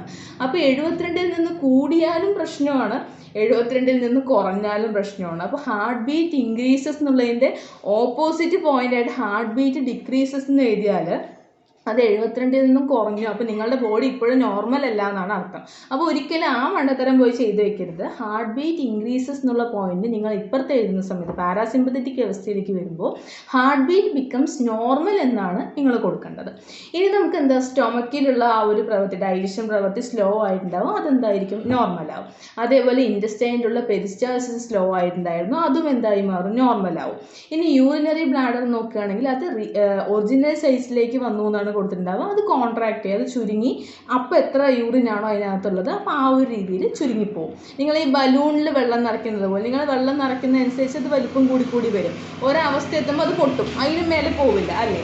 ഇത് പൊട്ടില്ല, നിങ്ങൾ അതുവഴി അങ്ങനെ യൂറിൻ ചെയ്ത് പോകുന്ന രീതിയിൽ നിങ്ങൾ ആലോചിച്ച് വെച്ചാൽ മതി. ഇനി ഗ്ലൈക്കജൻ ഗ്ലൂക്കോസ് ആയിക്കൊണ്ടിരിക്കുകയാണല്ലേ. അപ്പോൾ നിങ്ങൾ നോർമൽ ആയി കഴിഞ്ഞാൽ പിന്നെ വെറുതെ ഗ്ലൂക്കോസ് ആര് തരില്ല, ശരീരം തരില്ല. നിങ്ങൾക്ക് ആവശ്യമുള്ള ഗ്ലൂക്കോസ് കിട്ടിക്കഴിഞ്ഞു പറഞ്ഞാൽ ഗ്ലൂക്കോസിനെ റിവേഴ്സ് ചെയ്യും. അതായത് നിങ്ങൾക്ക് എന്നിട്ട് എക്സസ് ആയിട്ട് നിങ്ങളുടെ ശരീരത്തിൽ വല്ല ഗ്ലൂക്കോസ് വന്നിട്ടുണ്ടെങ്കിൽ ആ ഗ്ലൂക്കോസിനെ തിരിച്ച് ഗ്ലൈക്കജൻ ആയിട്ട് തന്നെ അത് എടുത്ത് വെക്കും. ഇനി അടുത്ത പ്രാവശ്യം യൂസ് വരുമ്പോൾ ഉപയോഗിക്കാമെന്ന് പറഞ്ഞിട്ട്. ഹോർമോൺ സീക്രഷൻസ് ആ സമയത്ത് കൂടിയിട്ടുണ്ടായിരുന്നു സിമ്പത്തറ്റിക് വ്യവസ്ഥയിൽ, അല്ലെങ്കിൽ സിമ്പത്തറ്റിക് സിസ്റ്റത്തിൽ കൂടിയിട്ടുണ്ടായിരുന്നു. ഇവിടെ എന്തായിരിക്കും, നോർമലായിട്ട് തിരിച്ചു വരും. ആ ഒരു എത്രത്തോളം ഹോർമോൺ ആണോ നമുക്ക് കൊടുക്കേണ്ടത് ആ അത്രത്തോളം ഹോർമോൺ മാത്രമേ കൊടുക്കുള്ളൂ. അപ്പോൾ ഹോർമോൺ സീക്രഷൻ ഡിക്രീസസ്. ഇത്രയും പോയിന്റ്സ് ആണ് സിമ്പത്തറ്റിക് ആൻഡ് പാരാസിമ്പത്തറ്റിക് വ്യവസ്ഥയിൽ വരുന്നത്. നോക്കാൻ പോകുന്നത് നമ്മളുടെ ശരീരത്തിന് അല്ലെങ്കിൽ നമ്മളുടെ ബ്രെയിനിനെ അഫക്റ്റ് ചെയ്യുന്ന കുറച്ച് ഡിസീസസിനെയാണ്. അതായത് ന്യൂറോണിന് പറ്റുന്ന കുറച്ച് കുറവുകൾ മൂലം, അല്ലെങ്കിൽ ന്യൂറോണിന് പറ്റുന്ന ഡാമേജ് മൂലം നമ്മുടെ ശരീരത്തിൽ സംഭവിച്ചേക്കാവുന്ന അസുഖങ്ങളാണ് നമ്മളിനി നോക്കാനായിട്ട് പോകുന്നത്. അപ്പോൾ ആദ്യത്തെ അസുഖം എന്ന് പറയുന്നത് അൽഷിമേഴ്സ് ആണ്. അൽഷിമേഴ്സിൻ്റെ കോസാണ് നമ്മൾ അടുത്തതായിട്ട് നോക്കുന്നത്. അതായത് എങ്ങനെയാണ് ഈ അൽഷിമേഴ്സ് എന്ന രോഗം ഉണ്ടാവുന്നത് എന്നുള്ള കാര്യം. Accumulation of an insoluble protein in the neutral tissues of the brain. Neurons get destroyed. Accumulation of an insoluble protein. അതായത് നമ്മുടെ ന്യൂറോണിനകത്ത് അല്ലെങ്കിൽ ന്യൂറൽ ടിഷ്യൂസിനകത്ത്, ടിഷ്യൂ എന്ന് പറഞ്ഞാൽ ഒരുപാട് ന്യൂറോൺസുകൾ ഒരുമിച്ച് വെച്ചതിനാണ് നമ്മൾ ടിഷ്യൂ എന്ന് പറയുക. അപ്പോൾ ആ ന്യൂറൽ ടിഷ്യൂസിനകത്ത്, ബ്രെയിനിനകത്തുള്ള ഈ ന്യൂറൽ ടിഷ്യൂസിനകത്ത് ഇൻസോല്യൂബിൾ ആയിട്ടുള്ളൊരു പ്രോട്ടീൻ, അതായത് എന്തെങ്കിലും ഒരു പ്രോട്ടീൻ ഉണ്ടായിട്ട് അതൊരിക്കലും കലങ്ങി പോകുന്നില്ല. ആ പ്രോട്ടീൻ ഉണ്ടായത് വഴി മുടക്കിയിട്ട് അത് അവിടെ അങ്ങനെ നിൽക്കുകയാണ്. ഒരിക്കലും അത് ഡാമേജ് ആയി പോവുക അല്ലെങ്കിൽ ഇല്ലാതായി പോകുകയോ അല്ലെങ്കിൽ അലിഞ്ഞു പോവുകയോ ഒന്നും ചെയ്യാതെ ഒരു പ്രോട്ടീൻ അങ്ങനെ നിൽക്കണം. അപ്പം നിങ്ങൾ ആലോചിച്ച് നോക്കി, ഒരു ന്യൂറോണിനകത്ത് ഇങ്ങനൊരു പ്രോട്ടീൻ വന്ന് നിന്നാൽ ആക്സോണിൻ്റെ പകുതിക്കാണെന്ന് വിചാരിക്കുക. അപ്പോൾ ആക്സോണിൻ്റെ പകുതി വരെ ഇമ്പൾസ് വരും, പക്ഷെ ബാക്കി പകുതിയിലേക്ക് എന്ത് പോവില്ല, നമ്മുടെ ഇമ്പൾസ് പാസ്സായി പോവില്ല.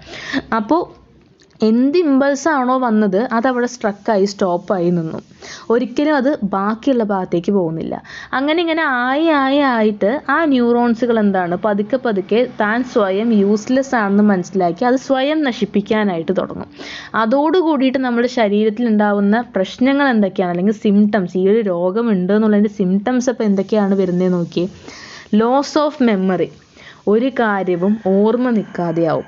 Inability to recognise friends and relatives, നമ്മുടെ അടുത്ത ഫ്രണ്ട്സ് ആയിക്കോട്ടെ അല്ലെങ്കിൽ റിലേറ്റീവ്സ് ആയിക്കോട്ടെ എല്ലാം തന്നെ മറന്നു പോകും. ഇതിൻ്റെയൊക്കെ അവസാനത്തെ സ്റ്റേജ് എത്തുന്ന സമയത്ത് താൻ ആരാണെന്നറിയില്ല, തൻ്റെ മക്കൾ ആരാണെന്നറിയില്ല, നേരത്തെ സംഭവിച്ച മിനിറ്റിൽ എന്താണ് ഉണ്ടായത്, എന്തൊക്കെയാണ് അനുഭവങ്ങളെന്ന് പോലും ഓർമ്മയുണ്ടാവില്ല. Inability to do daily works, ഓരോ ദിവസവും ചെയ്യുന്ന കാര്യങ്ങൾ ഒന്നും തന്നെ ചെയ്യാൻ പറ്റില്ല. ചിലപ്പോൾ 2-3 പ്രാവശ്യം പല്ല് തേക്കും, നമ്മൾ ഒരു പ്രാവശ്യം പല്ല് തേച്ച കാര്യം മറന്നിട്ടുണ്ടാവും. ചിലപ്പോൾ 2-3 പ്രാവശ്യം നമ്മൾ ഫുഡ് കഴിക്കും, കാരണം ഒരു പ്രാവശ്യം ഫുഡ് കഴിച്ച കാര്യം നമ്മൾ മറന്നിട്ടുണ്ടാവും. അങ്ങനെ ഒരുപാട് പ്രശ്നങ്ങൾ ഇതിൻ്റെ ബാക്കിലുണ്ട്. ഇതൊക്കെയാണ് അപ്പോൾ അൽഷിമേഴ്സിൻ്റെ സിംറ്റംസ്. നിങ്ങൾ അംനേഷ്യ എന്നൊക്കെ വിളിച്ച് കളിയാക്കുന്ന സംഭവമായിരിക്കും ഒരു പക്ഷേ ഇത്. അപ്പോൾ ഒന്ന് ഓർത്ത് വെക്കുക, ഈ അംനേഷ്യയുടെ സിംറ്റംസ് എന്തൊക്കെയാണെന്നൊക്കെ ചോദിക്കുമ്പോൾ ഇത് കഷ്ടപ്പെട്ട് കുത്തിയിരുന്ന് പഠിച്ചാൽ മാത്രമല്ല, നമുക്കിതൊക്കെ സിനിമകളിൽ കണ്ട് ചിലപ്പോൾ നേരിട്ട് കണ്ടിട്ട് വരെ പരിചയമുള്ള കുട്ടികൾ ഈ കൂട്ടത്തിലുണ്ടാവും. അപ്പോൾ എല്ലാ കാര്യങ്ങളും കഷ്ടപ്പെട്ട് പഠിക്കുക എന്നുള്ളതിൻ്റെ ആ ഒരു പോയിന്റ് ഓഫ് വ്യൂവിൽ നിന്ന് സാധാരണ രീതിയിൽ നമ്മൾ കാണുന്ന കാര്യങ്ങളാണ്. അപ്പോൾ സ്വയം എഴുതാം എന്നുള്ളൊരു മനസ്സിലേക്ക് നിങ്ങളെല്ലാവരും മാറി വരണം. ഇതിലാകെ കോഴ്സ് മാത്രമാണ് നിങ്ങൾക്ക് കാണാതെ പഠിക്കേണ്ടി വരിക, പക്ഷെ അതും നിങ്ങൾ മനസ്സിലാക്കി വെച്ചാൽ ഒരു കഷ്ടമല്ല. ഇനി അടുത്ത നമ്മളുടെ അസുഖം എന്ന് പറഞ്ഞാൽ പാർക്കിൻസൺസ് ആണ്. Destruction of specialised ganglions in the brain. Production of dopamine, a neurotransmitter in the brain, gets reduced. Specialized ganglions. Ganglions എന്നാൽ നമ്മുടെ ന്യൂറോണിൻ്റെ തന്നെ ഒരു ഭാഗമാണ്, നിങ്ങൾക്കത് പഠിക്കാനില്ല. അപ്പോൾ അത് നശിക്കുന്നതോടുകൂടി, ഡിസ്ട്രക്ഷൻ എന്ന് പറഞ്ഞാൽ അത് നശിച്ചു പോവുകയാണ്, ഒരു സമയം എത്തുമ്പോൾ തനിയെ നശിച്ചു പോവുകയാണ്. അങ്ങനെ നശിച്ചു പോയാൽ ഡോപ്പമിൻ എന്ന് പറഞ്ഞ ന്യൂറോ ട്രാൻസ്മിറ്റർ, നിങ്ങൾക്കറിയാം 2 തരത്തിലുള്ള ന്യൂറോ ട്രാൻസ്മിറ്റർ ആണുള്ളത്, ഒന്ന് ഡോപ്പമിനും ഒന്ന് അസറ്റൈൽ കൊളൈനും. അതിൽ ഡോപ്പമിൻ എന്ന് പറയുന്ന ആ ന്യൂറോ ട്രാൻസ്മിറ്റർ പിന്നീട് അങ്ങോട്ടേക്ക് കുറഞ്ഞു വരും. അതായത് ഡോപ്പമിൻ്റെ അളവ് കുറഞ്ഞു എന്ന് പറഞ്ഞാൽ എന്തായിരിക്കും അവസ്ഥ എന്ന് ആലോചിച്ച്, നമ്മളുടെ ന്യൂറോൺ പ്രവർത്തിക്കുന്നതിൻ്റെ വേഗത കുറഞ്ഞു പോകും. അതായത് ഇപ്പോൾ സാധാരണഗതിയിൽ ഒരു ഇമ്പൾസ് നമ്മളുടെ ബ്രെയിനിലേക്ക് എത്തുന്നത് 1 മിനിറ്റിനുള്ളിലാണെന്ന് നിങ്ങളൊരു എക്സാമ്പിളായിട്ട് മനസ്സിലാക്കി വെക്കുകയാണെങ്കിൽ, ഈ ഡോപ്പമിൻ്റെ അളവ് കുറഞ്ഞു പോയാൽ ചിലപ്പോൾ അത് എത്താനായിട്ട് 2 മിനിറ്റ് എത്തും, 2 മിനിറ്റ് പിടിക്കും. കാരണം എന്താ, ആ ഇമ്പൾസ് അടുത്ത ന്യൂറോണിലേക്ക് കൊടുക്കാനാണ് ഈ ന്യൂറോ ട്രാൻസ്മിറ്റർ അല്ലെങ്കിൽ ഈ ഡോപ്പമിൻ. അതിൻ്റെ അളവ് കുറഞ്ഞാൽ അപ്പുറത്തേക്ക് ഇമ്പൾസ് എത്തുന്നതിൻ്റെ വേഗതയും കുറയും. അങ്ങനെയുള്ള കുറേ പ്രശ്നങ്ങൾ വരുമ്പോൾ അതിൻ്റെ സിംറ്റംസ് എന്തൊക്കെയാണ്, അല്ലെങ്കിൽ അവർ അതിലൂടെ അനുഭവിക്കുന്നത് എന്തൊക്കെയാണെന്ന് നോക്കിക്കേ. Loss of body balance. Body balance അവർക്കില്ല. കാരണം ഒരു കപ്പ് എടുക്കാനാണ് അവർ ഉദ്ദേശിക്കുന്നതെങ്കിൽ കൂടിയിട്ട് ആ കപ്പിൻ്റെ അടുത്തേക്ക് പോകുമ്പോഴേക്കും കുറേ സമയം, പക്ഷെ ആ കപ്പ് നമ്മൾ പിടിച്ചിട്ട് ബലം ഇങ്ങോട്ട് എടുക്കുമ്പോഴേക്കും നമ്മുടെ ശരീരം പക്ഷെ തയ്യാറായിട്ടുണ്ടാവില്ല ആ ബലം ഉൾക്കൊള്ളാനായിട്ട്. അതുകൊണ്ട് തന്നെ കപ്പ് കയ്യിൽ നിന്ന് വീണ് പോകും. ഒരു കാര്യവും നമ്മുടെ ശരീരം കൊണ്ട് പിന്നീട് അങ്ങോട്ടേക്ക് നമുക്ക് ചെയ്യാൻ പറ്റില്ല, ആ ബാലൻസ് മൊത്തമായിട്ട് പോകും. അതേപോലെ മൂവ്മെൻറ്റ്സ് ഓഫ് മസിൽസ്. നമ്മുടെ മസിലൊക്കെ തനിയെ മൂവ് ചെയ്യുക. നമ്മൾ എപ്പോഴോ വിചാരിച്ച മൂവ്മെൻ്റ് ആയിരിക്കും, പക്ഷെ അത് സംഭവിക്കുന്നത് ചിലപ്പോൾ ഇത്രയും സമയം കഴിഞ്ഞിട്ടായിരിക്കും. നമ്മുടെ കൈയും കാലൊക്കെ വിറയ്ക്കുന്ന പോലെ തോന്നും. ഒരു കാര്യമില്ലാതെ കൈയും കാലും ഇങ്ങനെ ആടിക്കൊണ്ടിരിക്കും. ഷിവറിങ് ഓഫ് ദ ബോഡി, അതായത് ബോഡി വല്ലാതെ വിറയ്ക്കും. കാരണം ഒരു ന്യൂറോൺസും കറക്റ്റായിട്ടല്ല പ്രവർത്തിക്കുന്നത്. എല്ലാ പ്രോസസ്സും സ്ലോ ഡൗൺ ആയിപ്പോയി. എല്ലാ ഇമ്പൾസും എത്തുന്നത് വൈകിട്ടാണ്. അപ്പോൾ ബോഡിക്ക് ആകെപ്പാടെ താൻ എന്താ ചെയ്യുന്നത് എന്നുള്ളതേ മനസ്സിലാവില്ല. പ്രൊഫ്യൂസ് സലൈവേഷൻ, നമ്മുടെ വായിൽ നിന്ന് തുപ്പലിങ്ങനെ ഒലിച്ചുകൊണ്ടിരിക്കും. തുപ്പൽ ഒലിക്കുകയാണ്, നമ്മൾ വായ അടയ്ക്കണം എന്നുള്ളൊരു ബോധം കൂടി നമുക്ക് വരില്ല. കുറേ സമയം കഴിയുമ്പോൾ ചിലപ്പോൾ നമ്മൾ അഥവാ അടച്ചേക്കാം, പക്ഷേ ആ ഒരു ഇമ്പൾസ് നമ്മളുടെ ബോഡിക്ക് തിരിച്ചറിയാനോ അല്ലെങ്കിൽ അത്രയും പെട്ടെന്ന് ചെയ്തെടുക്കാനോ ഒന്നും തന്നെ കഴിയില്ല. ഇനി അവസാനമായിട്ട് ഇവിടെ കൊടുത്തിരിക്കുന്ന അസുഖം നോക്കിക്കേ, epilepsy. Continuous and irregular flow of electric charges in the brain. നിങ്ങൾക്കറിയാം ഇമ്പൾസ് ട്രാൻസ്മിറ്റ് ചെയ്യപ്പെടുന്നത് ഇലക്ട്രിക് ചാർജുകളുടെ രൂപത്തിലാണ്. പക്ഷേ എന്തെങ്കിലും ഒരു തകരാറ് മൂലം ഇപ്പോൾ നമ്മൾ ഇലക്ട്രിസിറ്റിയിൽ തന്നെ പെട്ടെന്ന് ഷോക്ക് അടിക്കുന്ന രീതിയിലുള്ള പ്രവണതകളൊക്കെ വരാറുണ്ട് അല്ലേ. അപ്പോൾ ഉള്ളിൽ നമ്മുടെ ശരീരത്തിനകത്തും ഈ കറണ്ടുമായിട്ടുള്ള ഡീലിങ്സ് തന്നെയാണ് നടക്കുന്നത്. അപ്പോൾ ആ ഒരു ചാർജുകൾ ചിലപ്പോൾ പെട്ടെന്ന് ഒരു ഇത്ര സമയത്തേക്ക് കണ്ടിന്യൂസ് ആയിട്ട് പെട്ടെന്ന് അങ്ങനെ ആ ഒരു ഇറഗുലറായിട്ട് തെറ്റിയ രീതിയിലൊക്കെ എന്തെങ്കിലുമൊക്കെ ഒരു ക്രമരഹിതമായ കാര്യങ്ങൾ വരാനായിട്ട് സാധ്യതയുണ്ട്. അങ്ങനെ വരുമ്പോഴാണ് അവർക്ക് ഇത് സത്യം പറഞ്ഞ ഒരു വലിയ അസുഖമല്ല. അവർക്ക് ചിലപ്പോൾ ജീവിതത്തിൽ പലപ്പോഴും വന്നു പോകുന്നൊരു അസുഖമായിരിക്കും. അതായത് അടിക്കടി സംഭവിക്കുന്ന പോലത്തെ ഒരു കാര്യങ്ങളായിരിക്കും. റിപ്പീറ്റഡ് ആയിട്ട് പല സമയങ്ങളിലും ചിലപ്പോൾ നടന്നു പോകുന്ന കാര്യം. അപ്പോൾ epilepsy due to continuous muscle contraction. അവർ കൈയും കാലമൊക്കെ ഇങ്ങനെ ഇട്ട് അടിക്കും, മസിൽസൊക്കെ ഇങ്ങനെ ചുരുങ്ങി വരും. ഫ്രോത്തി ഡിസ്ചാർജ് ഫ്രം മൗത്ത്, ഇങ്ങനെ കൊഴുത്ത രീതിയിൽ വായിൽ നിന്ന് നുരയും പതയൊക്കെ ഇങ്ങനെ തള്ളും. Clenching of the teeth. Clenching of the teeth എന്ന് പറഞ്ഞാൽ പല്ലിങ്ങനെ കടിച്ച് പിടിക്കുകയാണ്. കടിച്ച് പിടിച്ച് അങ്ങോട്ടും ഇങ്ങോട്ടും കിടന്ന് ആടിയിട്ടാണ് ആ പേഷ്യൻ്റ് താഴെ വീഴുക. അപ്പോൾ ഇവർ കൈയും കാലൊക്കെ ഇട്ടടിക്കും, വായിൽ ഇങ്ങനെ നുരയും പതയൊക്കെ വരും, പല്ലൊക്കെ കടിച്ച് പിടിച്ചിട്ടുണ്ടാവും. Following the patient falls unconscious. ഇത് പക്ഷേ കുറച്ച് നേരത്തേക്കേ ഉണ്ടാവുള്ളൂ, അത് കഴിഞ്ഞ് അവർ അൺകോൺഷ്യസ് ആയി വീഴുകയും ചെയ്യും. സാധാരണ നാട്ടിൻപുറങ്ങളിലേക്ക് ഇതിനെ കാക്കാവലി എന്നൊക്കെ പറയാറുണ്ട്. ചിലപ്പോൾ നിങ്ങൾ സിനിമകളിലും കണ്ടിട്ടുണ്ടാവും, ഇങ്ങനെ വീഴുന്നവരുടെ കയ്യിൽ ഇരുമ്പ് കൊണ്ട് വെക്കുന്നതായിട്ടൊക്കെ നിങ്ങൾ ശ്രദ്ധിച്ചിട്ടുണ്ടാവും. ഇരുമ്പ് കൊണ്ട് കയ്യിൽ വെച്ചു എന്ന് പറഞ്ഞാൽ അവർ കുറച്ച് നേരത്തിനുള്ള സമാധാനപ്പെടുക, അങ്ങനെയൊക്കെ. സത്യം പറഞ്ഞാൽ അതൊരു അന്ധവിശ്വാസമായിട്ട് നമുക്ക് കാണാനായിട്ട് പറ്റുള്ളൂ. കാരണം ഇങ്ങനെ ഉള്ള ഒരാൾ കുറച്ച് നേരം കഴിഞ്ഞാൽ ഓട്ടോമാറ്റിക്കലി തണുക്കും. അതായത് ആ ഒരു പേഷ്യൻ്റ് അൺകോൺഷ്യസ് ആവുക തന്നെ ചെയ്യും. ആ ഒരു irregular flow of electric charge നീണ്ടു നിൽക്കുന്നത് വരെ മാത്രമാണ് ആ പേഷ്യൻ്റ് അങ്ങനെയൊക്കെ കാണിച്ചു കൂട്ടുകയുള്ളൂ. അപ്പോൾ ഓട്ടോമാറ്റിക്കലി അവർ അൺകോൺഷ്യസ് ആവുക തന്നെ ചെയ്യും. പക്ഷേ പലപ്പോഴും പലരുടെയും വിശ്വാസമായി ഇരുമ്പ് കയ്യിൽ കൊണ്ട് വെക്കുന്നത് കൊണ്ട് മാത്രമാണ് അവരിനെ അടക്കാൻ പറ്റിയത്, അല്ലെങ്കിൽ അവരിനെ ആ ഒരു കാര്യത്തിൽ നിന്ന് മോചിപ്പിക്കാൻ പറ്റിയതെന്നൊക്കെയാണ്. നിങ്ങൾക്കിത് നേരിട്ട് കാണണമെന്നുണ്ടെങ്കിൽ രാജാറാണി സിനിമയിൽ നയൻതാര ഇതൊന്ന് അഭിനയിച്ച് തകർത്തൊരു രംഗമുണ്ട്. ഞാൻ വേണമെങ്കിൽ നിങ്ങൾക്ക് ലിങ്ക് തരാം. നിങ്ങൾ അതൊന്ന് കണ്ടാൽ കറക്റ്റായിട്ട് മനസ്സിലാവും. പിന്നെ മനസ്സിൽ നിന്ന് അത് പോവുകയില്ല.